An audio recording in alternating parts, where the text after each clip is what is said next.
नमस्कार. Prime time महाराष्ट्रामध्ये आपलं सगळ्यांचं स्वागत आहे.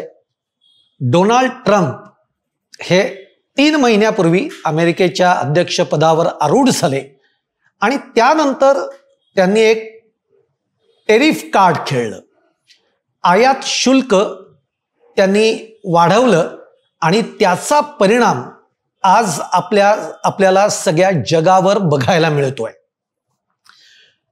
मुळामध्ये अत्यंत आतताईपणाने डोनाल्ड ट्रम्प यांनी आयात शुल्क वाढीचा हा निर्णय घेतला आणि एक प्रकारे संपूर्ण जगाला, ज्याला आपण म्हणतो की संपूर्ण जग जे आहे ते आर्थिकदृष्ट्या होरपळून जाणार आहे अशी परिस्थिती एकूण निर्माण झालेली आहे असं तज्ज्ञांचं म्हणणं आहे.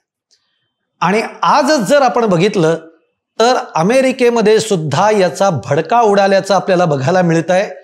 अमेरिकेतल्या जवळपास 50 राज्यांमधून 1400 ठिकाणी लाखो लोकांनी आंदोलनं केलेली आहेत. डोनाल्ड ट्रम्प यांनी जे निर्णय घेतलेत आल्यानंतर या सगळ्या निर्णयांच्या विरोधामध्ये तिथल्या लोकांनी हे आंदोलन केलंय.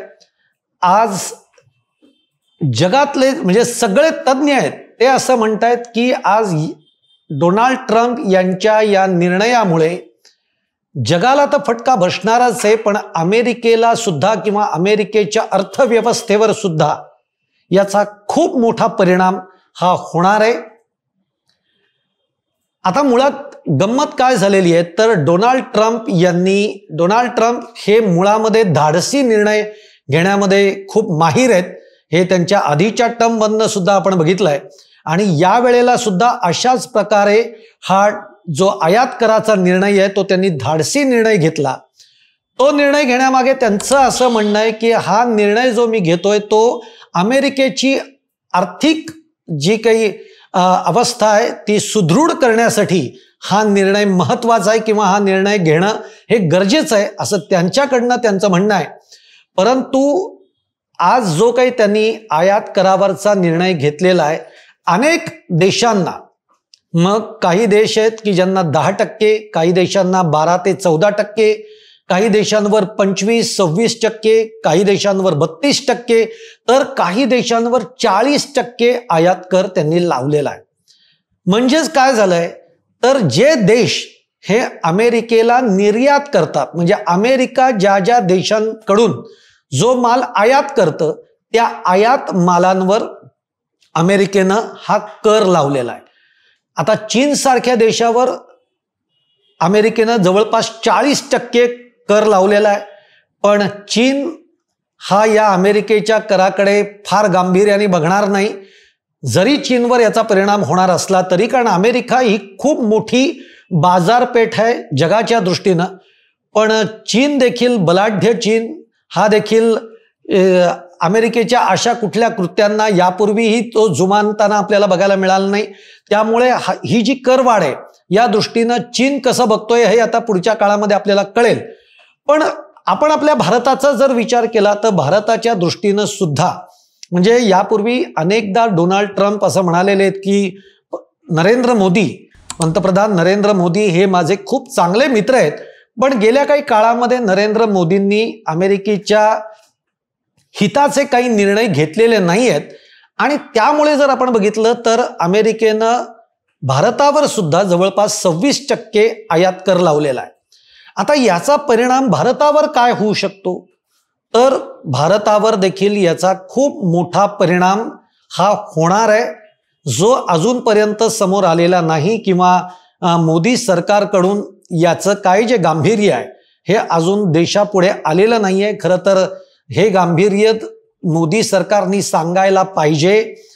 आत्ता जे बाकीचे विषय चालू आहेत या विषयाला सोडून याचे परिणाम आज भारतावर किती मोठे आणि गंभीर होऊ शकतात याची कल्पना देशाला देणं गरजेचं आहे, असं उद्धव ठाकरे यांनी काही दिवसांपूर्वीच म्हटलेलं होतं. आज संजय राऊतांनी सुद्धा खूप मोठं विधान केलेलं आहे की जी स्थिती आज अमेरिकेमध्ये उद्भवलेली आहे, आज जनता रस्त्यावर उतरलेली आहे, कारण अमेरिकेला सुद्धा याचा खूप मोठा फटका बसणार आहे. अमेरिकेतले सुद्धा काही व्यापार उद्योग याच्यामध्ये होरपळले जाणार आहेत आणि त्यामुळे ही जनता रस्त्यावर उतरली आहे.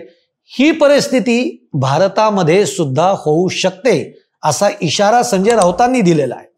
आणि खरंच याचा गांभीर्याने आपल्याला विचार करावा लागणार आहे, कारण आता अमेरिकेच्या या आयात कराचा जो परिणाम आहे तो भारतावर कसा होणार, तर मुळामध्ये याचा सगळ्यात मोठा परिणाम हा भारताच्या IT सेक्टरवर आणि ऑटोमोबाईल क्षेत्रावर खूप मोठ्या प्रमाणामध्ये होताना आपल्याला बघायला मिळणार आहे. कारण वाहनांची खूप मोठी निर्यात ही अमेरिकेमध्ये होत असते. त्यामुळे या निर्यातीवरच कुठेतरी बंधनं येणार आहेत, कारण आयात शुल्क वाढवल्यामुळे जो निर्यातदार कंपनी जी आहे त्याला हे परवडणारं राहणार नाही, किंवा जरी त्यातून ती निर्यात झाली तरी अमेरिकेमध्ये ती वस्तू खूप मोठ्या किमतीमध्ये विकली जाणार, की ज्याचे ग्राहक कमी होणार आणि आपसूक त्याचा परिणाम जो आहे तो भारतीय कंपन्यांवर, उद्योगधंद्यांवर होणार आहे. त्यामुळे ऑटोमोबाईल क्षेत्रामध्ये याचा खूप मोठा परिणाम होताना बघायला मिळणार आहे. सायमल्टेनियसली IT क्षेत्रामध्ये याचा परिणाम होताना बघायला मिळणार आहे. IT क्षेत्रामधले अनेक जे रोजगार आहेत, जॉब्स आहेत, हे अनेकांचे धोक्यात येऊ शकतात. अशी परिस्थिती जर डोनाल्ड ट्रम्प यांनी वेळीच हा निर्णयावर जर वेगळी अंमलबजावणी काही केली नाही, याच्यावर जर वेळीच काही वेगळा विचार केला नाही, तर भविष्यामध्ये रोजगारीचा खूप मोठा प्रश्न सुद्धा, म्हणजे आर्थिक प्रश्न तर उभा राहणारच आहे, पण रोजगारीचा देखील प्रश्न, जॉब्सचे प्रश्न हे उभे राहणार आहेत. याचे संकेत हे तज्ज्ञांनी दिलेले आहेत. आत्ता जर आपण बघितलं तर सगळ्यात महत्त्वाचं पाऊल हे टाटानी उचललेलं आहे. टाटा कंपनीनं जी गाडी, टाटा कंपनी ही अमेरिकेमध्ये निर्यात करत असते, खूप मोठी मागणी. जॅग्वार, माझ्या मते जॅग्वार ही जी गाडी आहे ही अमेरिकेमध्ये निर्यात होते. तर टाटा कंपनीने आता लगेचच असा निर्णय घेतलेला आहे की आम्ही या गाड्या आता याच्या पुढच्या काळामध्ये अमेरिकेला निर्यात करणं थांबवतो आहोत. जरी हा त्यांनी निर्णय घेतलेला असला तरी याचा फटका हा कंपनीला बसणार म्हणजे त्याचा आर्थिक व्यवस्थेवर सगळा परिणाम होणार आहे. त्याच्यातून रोजगारावर त्याचा परिणाम होऊ शकणार आहे. म्हणजे अशी जर स्थिती दीर्घकाळ राहिली तर याचा खूप मोठा परिणाम हा भारतावर होताना बघायला मिळणार आहे, भारताच्या अर्थव्यवस्थेवर होताना बघायला मिळणार आहे. जसं आपण जॉब्स बद्दल बोलतोय, कंपन्यांच्या किंवा उद्योगधंद्यांच्या अर्थकारणावर बोलतोय, तसंच देशात महागाई सुद्धा या सगळ्या गोष्टींमुळे वाढू शकते. अशी देखील एक स्थिती निर्माण होताना बघायला मिळू शकते. म्हणजे एक काळ आपल्याला सगळ्यांना आठवत असेल जो कोरोनाचा काळ होता. कोरोनाच्या काळामध्ये जसं सगळे व्यवहार ठप्प झाले होते आणि त्या काळामध्ये जी मंदीचं वातावरण तयार झालं होतं, तशा पद्धतीची आर्थिक मंदी ही पुढच्या काळामध्ये येऊ शकते असं तज्ज्ञांचं म्हणणं आहे. आणि त्याचे संकेत म्हणजे जसं डोनाल्ड ट्रम्प यांनी आयात शुल्काचा निर्णय घेतला तसं आपण बघतोय की आंतरराष्ट्रीय शेअर मार्केट असेल किंवा भारतातलं शेअर मार्केट, मुंबईतला शेअर बाजार हा सातत्याने 8 दिवस आपल्याला कोसळताना बघायला मिळतोय. आज तर ब्लॅक मंडे म्हणून घोषित करण्यात आला, कारण सेन्सेक्स जो आहे तो जवळपास 3-3.5 हजारांनी घसरलाय, तर निफ्टी जवळपास 740 अंशांनी खाली आलेला आहे. त्यामुळे म्हणजे शेअर मार्केटवर सुद्धा याचा परिणाम झालेला आपल्याला बघायला मिळतोय. आज जवळपास 19 लाख कोटी रुपये गुंतवणूकदारांना त्याचा फटका बसलेला आहे. ही रक्कम छोटी नाही. ही गेल्या अनेक दिवसांमधला हा जर आकडा बघितला आपण तर गुंतवणूकदारांना बसलेल्या फटक्यामध्ये ही खूप मोठी रक्कम मानली जाते. 19 लाख कोटी रुपयांचा फटका हा गुंतवणूकदारांना बसलेला आहे. अशी सगळी स्थिती ही निर्माण झाली आहे आणि आता त्याचा परिणाम अमेरिकेमध्ये सुद्धा बघायला मिळतोय. मी जसं मगाशी म्हटलं तसं अमेरिकेमध्ये लोक आता रस्त्यावर उतरलेली आहेत, कारण त्यांच्याही रोजगाराचा आपण प्रश्न म्हणण्यापेक्षा तिथे अनेक प्रश्न आहेत. सरकारी नोकऱ्यांचे प्रश्न आहेत की ज्याच्यामध्ये सरकारी नोकऱ्यांमध्ये कपातीचा निर्णय हा डोनाल्ड ट्रम्प सरकारने घेतलेला आहे. त्यामुळे देशाची अर्थव्यवस्थेवर याचा परिणाम होतोय.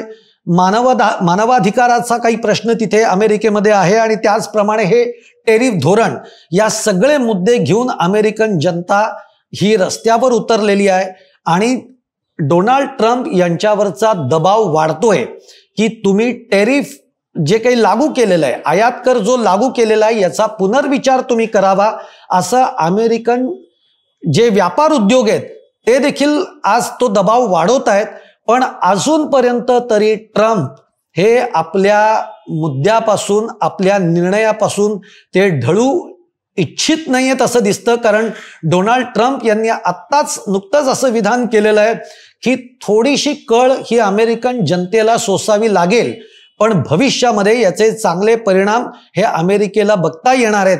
म्हणजे डोनाल्ड ट्रम्प यांना असं वाटतंय हे जे आयात कर जो वाढवलेला आहे यामागचं प्रमुख कारण डोनाल्ड ट्रम्प असं देतात की आतापर्यंत आपण इतर देशांकडनं जो माल आयात करतो आहोत तो आता आपल्या देशामध्ये आपण बनवूयात आणि आपली अर्थव्यवस्था बळकट करूयात, असा काहीतरी एक निर्णय डोनाल्ड ट्रम्प यांच्या या निर्णयाच्या मागे त्यांचा विचार दिसतोय.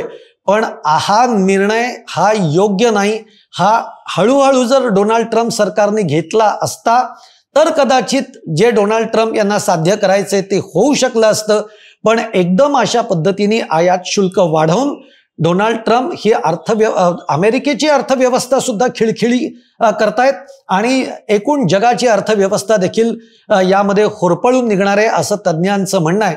त्यामुळे येणाऱ्या काळामध्ये आता डोनाल्ड ट्रम्प खरंच काही याच्यावर फेरविचार करतात का हे बघणं फार महत्त्वाचं ठरणार आहे. अर्थात डोनाल्ड ट्रम्प यांच्या बाबतीत जर आपण कायम बघितलं तर ते निर्णय एखादा घेतात तो आतताईपणाने घेतात, पण नंतर तो निर्णय मागे घेतल्याचे सुद्धा काही दाखले यापूर्वीच्या याच्यामध्ये आपल्याला बघायला मिळालेत. तसं काही झालं तर हे खूप जगाच्या दृष्टीनं सुद्धा आणि अमेरिकेच्या दृष्टीनं सुद्धा ते खूप चांगला निर्णय होईल. पण आत्ता तरी डोनाल्ड ट्रम्प त्यांच्या निर्णयावरनं हटायला तयार नाही आहेत.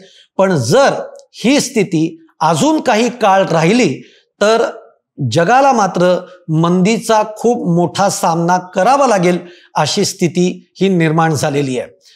तुम्हाला देखील काय वाटतंय हे तुम्ही जरूर आमच्या कमेंट बॉक्समध्ये कळवा आणि तुम्हाला जर का माझा हा व्हिडिओ आवडला असेल तर तो लाईक करा, शेअर करा आणि हो आमचं चॅनल सबस्क्राईब करायला मात्र विसरू नका.